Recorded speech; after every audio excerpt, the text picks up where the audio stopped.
Question suivante. Mais alors, comment retrouver l'aïkido véritable? Moi, je me suis posé cette question pendant des dizaines d'années, et la seule façon que j'ai trouvé de retrouver ces points est d'aller chercher méticuleusement à la source historique de chaque mouvement d'aïkido dans le Daitoju, l'origine fondamentale et historique de l'aïkido. Et bingo! Car une fois qu'on commence à comprendre le Daitoju, on comprend la magie de l'aïkido oui, de l'aïkido de Sensei. Oui.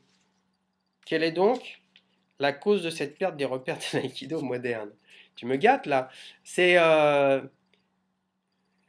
Kisho, c'est Kishomaru Sensei principalement qui a effectué cette coupure historique avec la Turyu. Mais même si je comprends pourquoi elle a fait ça, je pense que c'était un peu maladroit de sa part de le faire comme il l'a fait. Si on sépare quoi que ce soit de son histoire, cet objet ou ce propos devient orphelin. Et un orphelin, eh bien ça se cherche. Ainsi, l'aïkido se cherche depuis la mort de Sensei. À la mort de Sensei, les gens ont perdu leur dieu, leur repère, qui faisait que la magie fonctionnait. Ils ont commencé à chercher des nouveaux totems. Et l'aïkido est parti dans tous les sens, un peu comme je sais pas, un petit pousset perdu dans les bois qui a perdu ses miettes de pain. Euh, les élèves sont donc obligés de suivre des professeurs qui avancent eux en aveugle.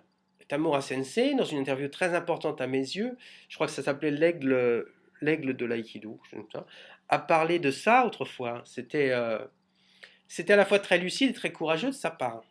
Très très courageux. Je pense qu'il faut donc réintroduire le Daitoryu dans l'histoire de l'aïkido. Ça, c'est dans l'histoire de l'aïkido, pas forcément dans l'aïkido, mais dans l'histoire de l'aïkido. Ça, c'est très important.